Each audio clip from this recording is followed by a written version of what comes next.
नमस्कार साथियों, कैसे हो। आशा करता हूँ कि आप सब बहुत अच्छे होंगे।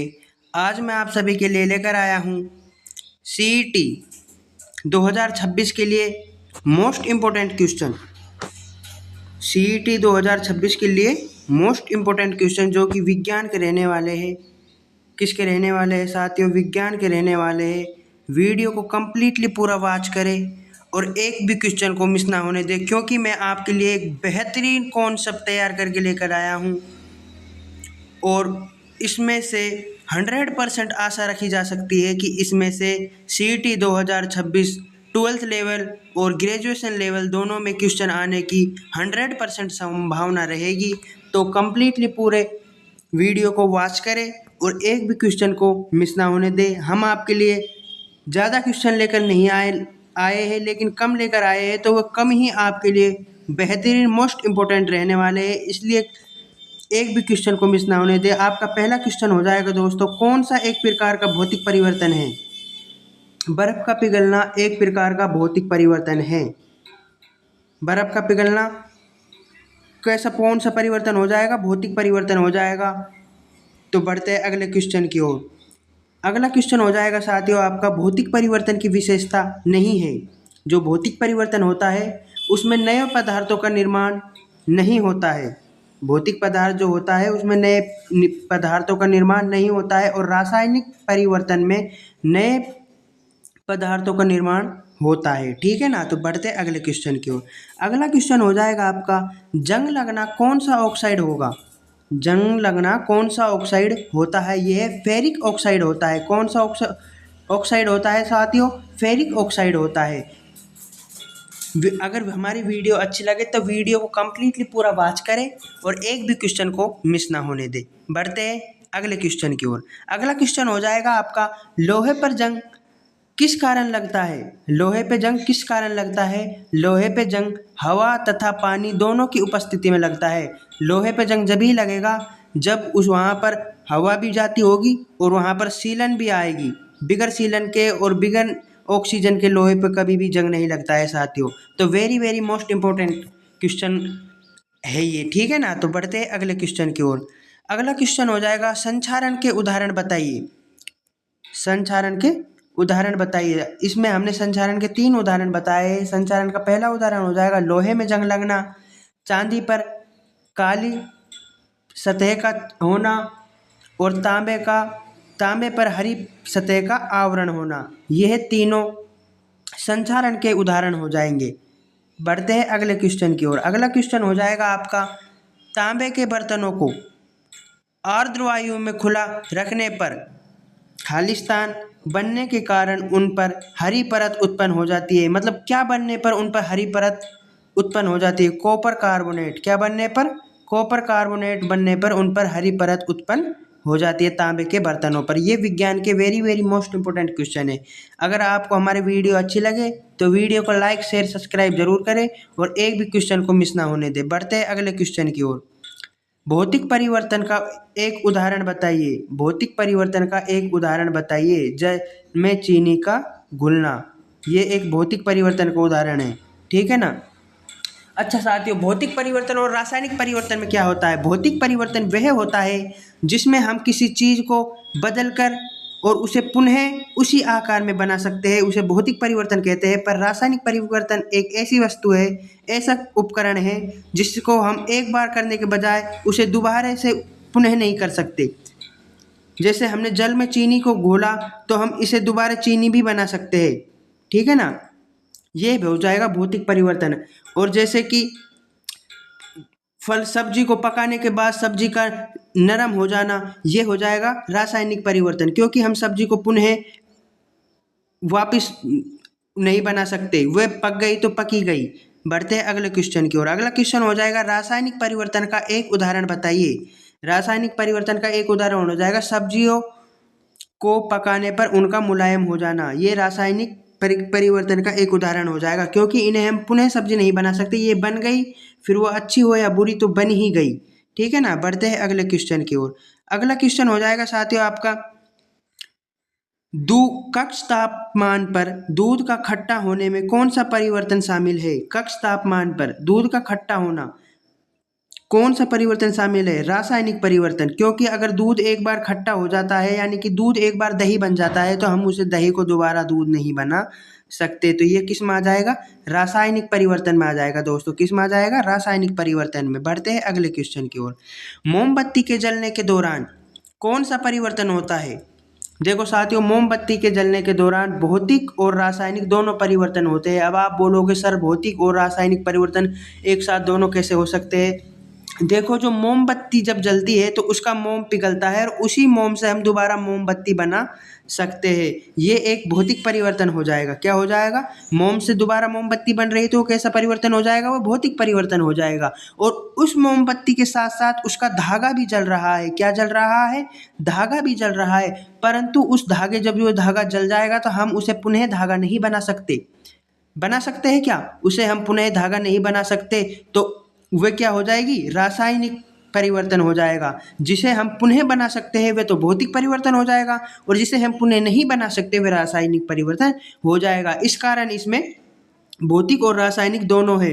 अगर इसमें जैसे ये होता मोमबत्ती जलने के बजाय मोमबत्ती के पिघलने के दौरान होता तो उसमें केवल भौतिक परिवर्तन आता। क्या आता? भौतिक परिवर्तन। इसमें जलने के दौरान तो दोनों परिवर्तन आएंगे। ये मोस्ट इंपोर्टेंट क्वेश्चन लगा लेना दोस्तों। इसमें आपसे अवश्य गलती होने की संभावना रहेगी, इसलिए इसे आप बहुत कंठस्थ तरीके से याद करके जाना, ठीक है ना।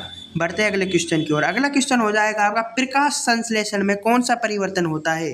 प्रकाश संश्लेषण में दोस्तों रासायनिक परिवर्तन होता है, क्योंकि अगर हमने अग्नि जलाई, अग्नि से एक बार प्रकाश निकला तो ये थोड़ी है कि हम उस प्रकाश को दोबारा अग्नि में समा देंगे या उस प्रकाश से दोबारा अग्नि बना देंगे। नहीं बनेगी ना, तो वे क्या हो जाएगी? रासायनिक हो जाएगी। क्या हो जाएगी? रासायनिक हो जाएगी, ठीक है ना। बढ़ते हैं अगले क्वेश्चन की ओर। अगला क्वेश्चन हो जाएगा साथियों आपको, भोजन का पाचन में कौन सा परिवर्तन होता है? भोजन का पाचन में भी साथियों रासायनिक परिवर्तन होता है। क्यों होता है? रासायनिक परिवर्तन होता है, क्योंकि हमारा भोजन एक बार हमारे पेट के अंदर जाकर पच जाता है तो ये थोड़ी कि हम उसे दोबारा से ले भाई उस भोजन को बाहर निकाल कर प्लेट में रख देंगे तो पच गया, पच गया ना, तो वो रासायनिक परिवर्तन में आ जाएगा। बढ़ते हैं अगले क्वेश्चन की ओर। अगला क्वेश्चन हो जाएगी, कौन सी सबसे मीठी शर्करा है? सबसे मीठी शर्करा फ्रक्टोज है दोस्तों। वेरी वेरी मोस्ट इंपोर्टेंट लगा लेना। कौन सी है? फ्रक्टोज। अगर आपसे सबसे मीठी शर्करा पूछे तो फ्रक्टोज हो जाएगी, और यदि आपसे सबसे मीठी कृत्रिम शर्करा पूछे, सबसे मीठी कृत्रिम शर्करा पूछे तो एस्पार्टम हो जाएगी। कौन सी हो जाएगी? एस्पार्टम हो जाएगी। क्या हो जाएगी? एस्पार्टम, ठीक है ना। अगर सबसे मीठी शर्करा पूछे तो कौन सी हो जाएगी? फ्रक्टोज हो जाएगी। और कृत्रिम पूछे, कृत्रिम, तो एस्पार्टम हो जाएगी साथियों। ये very very most important question हो जाएंगे आपके लिए विज्ञान के। इनको आप एक भी क्वेश्चन को मिस नहीं होने दे। अगर आपने एक भी क्वेश्चन मिस होने दिया तो आपके लिए बहुत ही CET 2026 में बहुत ही नुकसानदायक हो जाएगा साथियों। इसलिए मैं आपको very very most important question लेकर आया हूँ। वीडियो के साथ लास्ट तक जुड़े रहे, मैं आपके लिए बेहतरीन कंटेंट लेकर आया हूँ। आप एक भी क्वेश्चन को मिस ना होने दे। बढ़ते हैं अगले क्वेश्चन की ओर। अगला क्वेश्चन हो जाएगा आपका, दूध का दही के रूप में जमने का कारण है। मतलब साथियों दूध अब आप सोचिए कि दूध का दही क्यों बन जाता है? दूध का दही कैसे बन जाता है? दूध का दही बनता है दोस्तों लैक्टोबैसिलस एक जीवाणु होते हैं। क्या होते हैं? जीवाणु होते हैं। जीवाणु, इनके कारण दूध का दही में परिवर्तन हो जाता है, ठीक है ना। लैक्टोबैसिलस जीवाणु होते हैं, इनके कारण दूध में दही का उत्पन्न हो जाता है, दही बन जाता है, ठीक है ना। बढ़ते अगले क्वेश्चन की ओर। अगला क्वेश्चन हो जाएगा आपका, दूध में कौन सी शुगर होती है? दूध में लैक्टोज शुगर होती है। कौन सी होती है? लैक्टोज शुगर होती है।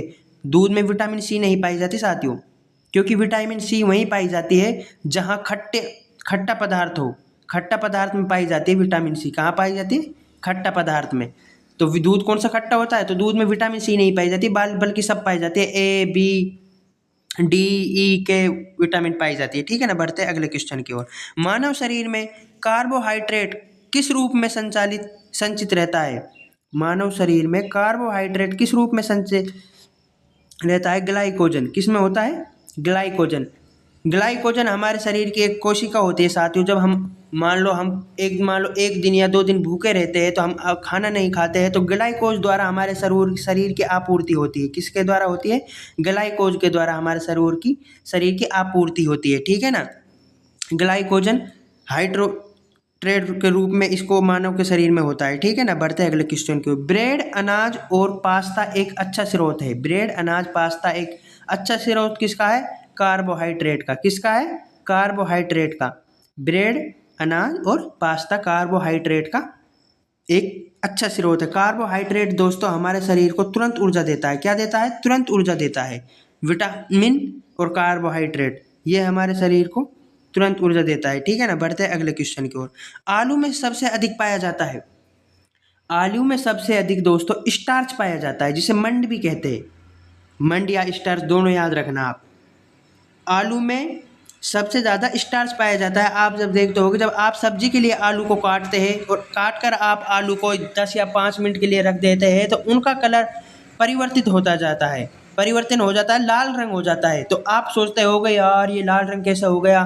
तो मैं आपको बता दूं कि ये लाल रंग स्टार्च की वजह से होता है, मंड की वजह से होता है। आलू में सबसे अधिक स्टार्च पाया जाता है और स्टार्च लाल लिटमस होता है, उसी से इसका रंग, आलू का रंग लाल हो जाता है। ठीक है ना, बढ़ते हैं अगले क्वेश्चन की ओर। प्रोटीन की दृष्टि से भोजन का जैविक मान सर्वाधिक किस में पाया होता है?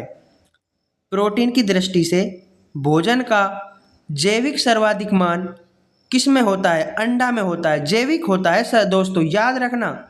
जैविक कौन सा होता है? जैविक, जैविक सर्वाधिक अंडा में होता है। प्रोटीन दृष्टि से भोजन का जैविक मान सर्वाधिक किस में होता है? अंडा में होता है। ये very very most important question है। बढ़ते हैं अगले क्वेश्चन की ओर। एक रासायनिक परिवर्तन के लिए कथन सही है।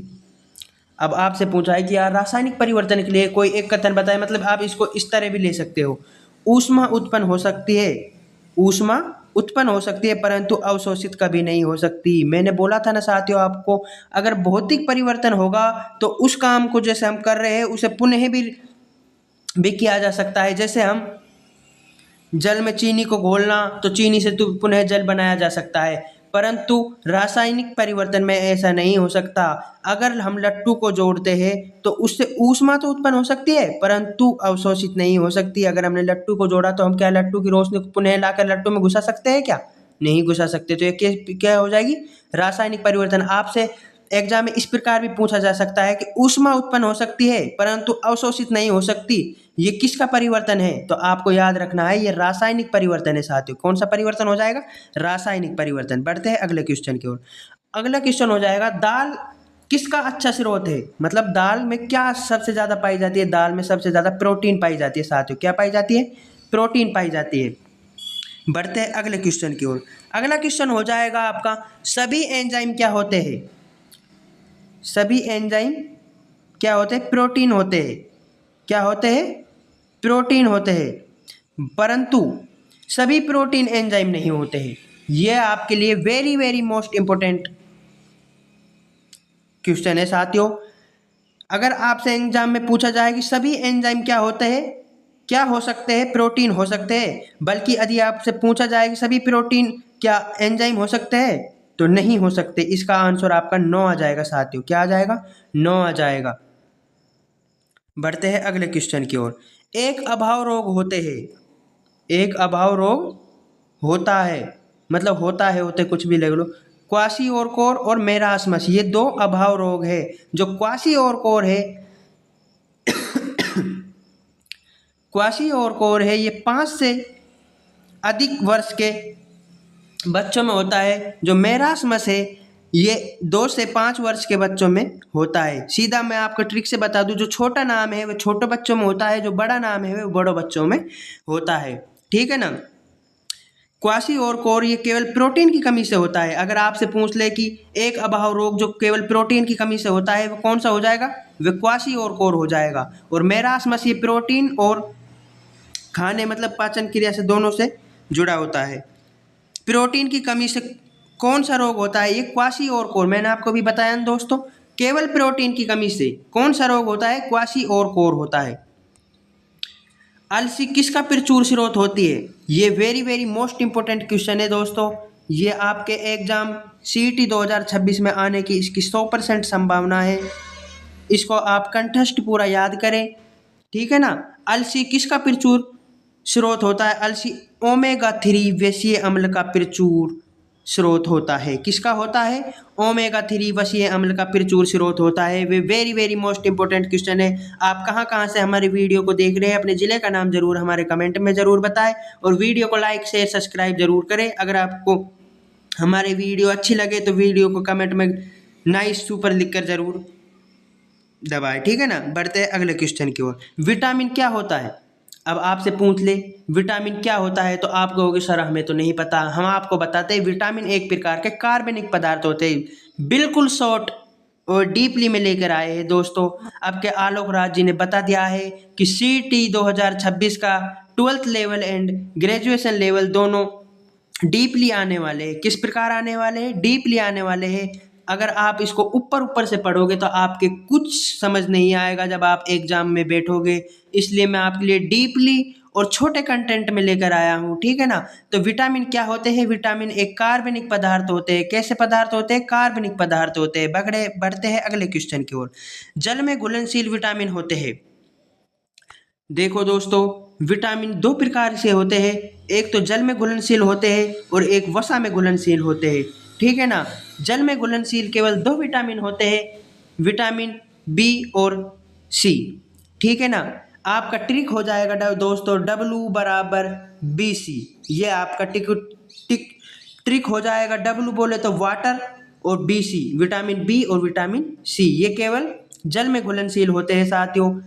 बढ़ते हैं अगले क्वेश्चन की ओर। अगला क्वेश्चन हो जाएगा आपका वसा में घुलनशील। वसा में घुलनशील विटामिन होते हैं दोस्तों आपके KE, D, A, ये चारों आपके वसा में घुलनशील होते हैं। आपका इसका ट्रिक हो जाएगा दोस्तों कीड़ा। क्या हो जाएगा? कीड़ा आपका ट्रिक हो जाएगा दोस्तों। मैं आपके लिए ट्रिक के साथ लेकर आया हूँ। आप जल में घुलनशील को आप W बराबर CB के नाम से कर सकते हो, B, ठीक है ना। और वसा में घुलनशील को आप कीड़ा के नाम से याद कर सकते हो, ठीक है ना। बढ़ते हैं अगले क्वेश्चन की ओर। विटामिन को अज्ञात तत्व किसने बताया था? विटामिन को अज्ञात तत्व किसने बताया था? विटामिन को अज्ञात तत्व लुलिन ने बताया था दोस्तों। अब आपको मैं ट्रिक बताता हूँ। झगड़ों में क्या चलती है? लून हवा चलती है, तो आप विटामिन को लूनिन में परिवर्तित कर सकते हैं। यानी कि विटामिन को अज्ञात तत्व किसने बताया? लुलिन ने बताया था साथियों। किसने बताया था? लुलिन ने बताया था। Very very most important question वाले है दोस्तों। आप इसको हल्के में बिल्कुल ना लें। आपके लिए ये very very most important question होने वाले हैं। इसलिए मैं आपको बता दूं कि आपको एक भी क्वेश्चन को मिस नहीं होने देना है साथियों। मैं आपके लिए ये 30 ही क्वेश्चन लेकर आया हूँ और ये 30 आपके लिए very very most important question है। मैं गारंटी के साथ कह सकता हूँ दोस्तों, 30 की तो नहीं पर इतना कह सकता हूँ इनमें से 12 से या 13% तो 100% ही आएंगे साथियों। इसलिए मैं आपको बता दूं कि आप कंठस्थ इन 30 प्रश्नों को याद करके जाए और मेरी आशा रहेगी कि आपका रिजल्ट बहुत अच्छा जाए। अभी तो आपके पास काफ़ी समय है। 12th ग्रेजुएशन वालों के पास तो काफ़ी समय है, बट 12th वालों के पास तो सीमित समय बचा है। तो आप अपनी तैयारी को कंठस्थ बनाए रखें। जय हिंद, जय भारत।